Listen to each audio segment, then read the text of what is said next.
இங்கே பின்னாடி இந்த ராக்குக்கு பின்னாடி நல்ல ஒரு ஸ்பேஸ் இருக்குது. மேபி அங்கே போய் ரெஸ்ட் எடுத்துனுக்கிறாரு, ரிலாக்ஸ் பண்ணிக்கிறாருன்னு பார்த்து தேடி சரி வருதுன்னு சும்மா எதுக்கோ குஞ்சி பார்த்தா பாருங்கள் எங்கே இருக்கான். அங்கே என்ன பண்ணினுங்கிறான், என்ன தேடிங்கிறான்னு தெரியல.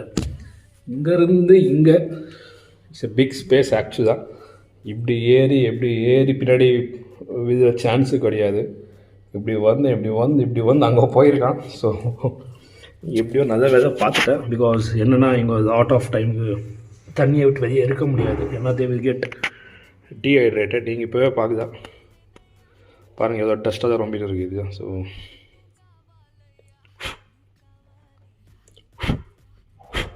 முன்னாச்சு தண்ணியை விட்டு தான் டே மறுபடியும் வெளியே வராதரா.